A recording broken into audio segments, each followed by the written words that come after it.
మీ వడ్డీలు కలిపి సరిపోయింది అధ్యక్ష. బ్యాలెన్స్ ఉంటుంది అధ్యక్ష, ఎక్కడ పోతుంది అధ్యక్ష. ఎందుకు మీకు నేను ఇవన్నీ లెక్కలన్నీ సిస్టంలో ఉండే అధ్యక్ష. అధ్యక్ష ఈరోజు మీరు చెప్పినట్టు మేము అప్పులు వేసుకొచ్చి మా రాష్ట్రం మీద మా కోసం ఖర్చు పెట్టుకుని ఉంటే ఇవాళ అప్పు 7,19,150 కోట్లు ఉండాల్సింది కేవలం దీనికే పరిమితం ఉందనంటే మేము ఎంత జాగ్రత్తగా ఈ రాష్ట్రాన్ని కాపాడుతున్నాం అర్థం చేసుకునే అధ్యక్ష. దీని ఆల్ అకౌంట్స్ అన్ని అందుబాటులో ఉన్నాయి, మీకు కావాలంటే మీకు పంపిస్తున్నాను అధ్యక్ష. ఏ దాచుకోవట్లేదు, టోటల్ ట్రాన్స్పరెంట్ ఎవ్రీథింగ్. ఇది కూడా పంపిస్తాం మీకు, టోటల్ ట్రాన్స్పరెంట్ అధ్యక్ష. నేను మీలాగా అధ్యక్ష మీలాగా 4 గోడల మధ్య బంధించుకొని ఎవరికి ఏమీ చెప్పకుండా ఎవరిని కలవకుండా మూసేసి ఈ పాలన చేయదలుచుకోలేదు. Total doors are open and it is transparent. మా సెక్రటేరియట్ కానీ మా కార్యాలయాలు కానీ నేను ఇప్పుడు ఓపెన్గా చెప్తాను, మీ సభ్యులందరికీ గౌరవ సభ్యులందరూ చెప్తున్నాను, ఈ ప్రభుత్వం ఆల్ ద టైం 24/7 మీకు డోర్లు ఎప్పుడు ఓపెన్ చేసి ఉంటాయి. ఎప్పుడు ఎవరు ఏ మంత్రి వచ్చి కలవాలన్నా కలవచ్చు, ఏ సమస్య పరిష్కారం కావాలన్నా మీరు రిప్రజెంట్ చేయొచ్చు. మీలాగా మేము తలుపులు బంద్ చేసి ఉంచో లేకపోతే దాచి ఉంచో అధ్యక్ష. It is an open offer. మా ముఖ్యమంత్రి గారు కూడా చెప్పమన్నారు. అట్లాగే అధ్యక్ష సంపద మీరు ఏ రకంగా పెంచుతున్నారు, ఏం ఆదాయ మార్గాలు చూపిస్తున్నారు, నేను చాలా మార్గాలు చూశాను. శాంపిల్గా ఒక చిన్న చెప్పదలుచుకున్నాను, ఎందుకంటే ఇప్పటికే 8:30 అవుతా ఉంది. ఒకటే మనందరికి తెలిసింది, శాండ్ అధ్యక్ష, ఇసుక రాష్ట్ర వ్యాప్తంగా 10 సంవత్సరాలు ఒక్క నిమిషం రాష్ట్ర వ్యాప్తంగా 10 సంవత్సరాలు. ఎస్ సార్ పల్లారాజశెట్టి గారు మీకు ఇస్తాను మీకు సమాచారం అధ్యక్ష. అదే ఏమొద్దండి, ఉండండి, లెక్కలు ఉన్నాయి కదా, కరెక్ట్గా వచ్చే ఆదాయం ఇదంతా అకౌంట్లోకి వచ్చేది, దాస్తే దాగేది కూడా కాదు అధ్యక్ష. గత ప్రభుత్వ హయాంలో ఇసుక అమ్మటం ద్వారా రోజుకి సగటున 30,000 టన్నులు విక్రయం జరుగుతూ ఉండేది.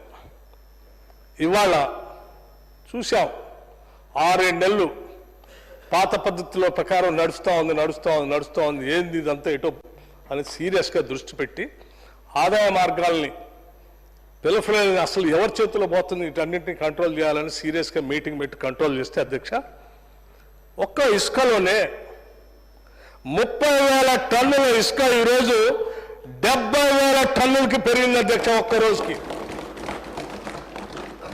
అంటే రోజుకి 1.5 కోటి ఆదాయం వచ్చేది అధ్యక్ష గతంలో. ఒక్క నిమిషం సార్, రోజుకి 1.5 కోటి వచ్చే ఆదాయము ఇవాళ అధ్యక్ష 3 కోట్ల దాకా పెరిగింది అధ్యక్ష. ఒకసారి కెన్ యూ ఇమాజిన్, రోజుకి 3 కోట్లు, 3-3.5 కోట్ల దాకా అధ్యక్ష. అంటే అధ్యక్ష గతంలో సంవత్సరానికి 600 కోట్ల రూపాయల ఆదాయాన్ని కోల్పోయింది అధ్యక్ష. సంవత్సరానికి 600 కోట్ల రూపాయలు మేము జాగ్రత్త తీసుకుంటే వచ్చిన ఆదాయాలు పెద్దగా ఏమి కన్స్ట్రక్షన్గా అప్పటికి ఇప్పటికీ పెద్ద తేడా వచ్చి అప్పటికిప్పటికి 200%, 300% సేమ్ కదా, ఈక్వల్గా. అప్పుడు అది వేసుక ఇప్పుడు అది వేసుక ఒక్క సంవత్సరంలోనే అధ్యక్ష 600 కోట్ల తేడా వస్తే ఈ 10 సంవత్సరాల్లో ఈ 600 లెక్కేస్తే 6,000 కోట్ల రూపాయలు ప్రభుత్వ ఖజానాకి రావాల్సింది వేరు చేతుల్లో పోయింది. ఎక్కడ పోయిందో మీరే చెప్పాలి, లెక్క ఎక్కడ పోయిందో నేను వాళ్ళ చెప్పాలి అధ్యక్ష. పల్లారాజశెట్టి గారు మీ ప్రభుత్వం నడుపుకుంటే మిమ్మల్ని అడిగేవాడిని అధ్యక్ష. ఇసుక మాఫియాని పూర్తిగా కట్టడి చేశాం. రేపొద్దున ఈ రాష్ట్రంలో ఉన్న అన్ని మాఫియాల్ని కట్టడి చేస్తాం, ఆదాయం పెంచుతాం, ఎట్లా పెరుగుతుందో చూస్తాం అధ్యక్ష. ఇది కేవలం ఇసుకది ఒక్కటే చూపించాం. రేపొద్దున మైన్స్ మినరల్స్ మిగతా కూడా ఉన్నాయి, క్రషర్స్ దగ్గర నుంచి అన్ని రిసోర్సెస్ న్యాచురల్ రిసోర్సెస్ ప్రతిదీ ఈ రాష్ట్ర ఆదాయానికి ఖజానాకి జమ కావాల్సిందే. ఎక్కడా కూడా పక్కదారికి పోనీయకుండా అవకాశం లేకుండా చేసే కార్యక్రమాన్ని ఈ రాష్ట్ర ప్రభుత్వం చాలా సీరియస్గా తీసుకుంది అధ్యక్ష.